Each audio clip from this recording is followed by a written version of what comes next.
শুক্রবার মানেই ব্যস্ততা। শুক্রবার আসলে যেন আমার কাজই ফুরায় না। হ্যালো বন্ধুরা, আসসালামু আলাইকুম। কেমন আছেন সবাই? আশা করি সবাই ভালো আছেন। আলহামদুলিল্লাহ আমিও ভালো আছি।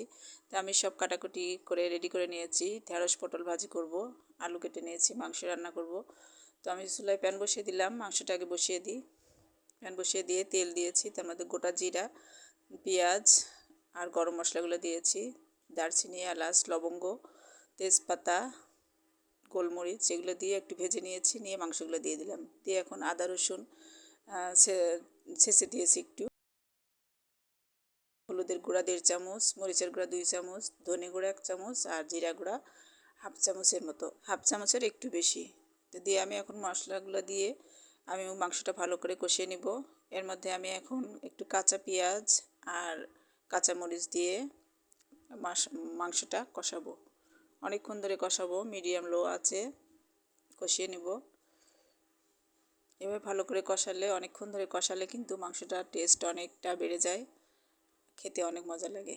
তো পাশের চুলায় আমি ঢেঁড়সটা ভাজির জন্য তেল দিয়েছি। তেলের মধ্যে গোটা জিরা আর তেজপাতা দিয়ে একটু ভেজে নিয়েছি, নিয়ে পটল আর ঢেঁড়সটা আমি দিয়ে দিলাম।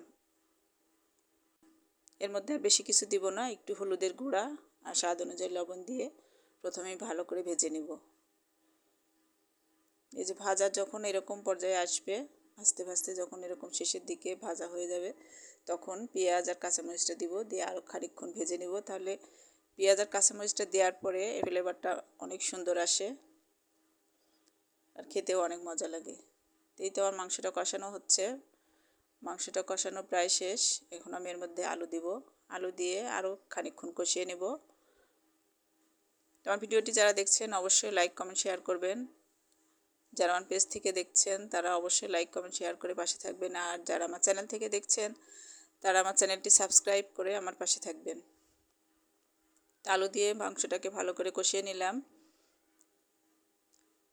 তারপরে এখন আমি ঝোলের পানিটা দিয়ে দিব, দিয়ে ঢাকনা দিয়ে ঢেকে এখন আমি রান্না করে নিব। যতক্ষণ না রান্না শেষ হয় ততক্ষণ আমি ঢাকনা তুলে তুলে নাড়াচাড়া করে দিব। তো এইভাবে আমি কয়েকবার করে নাড়াচাড়া করে দিয়েছি।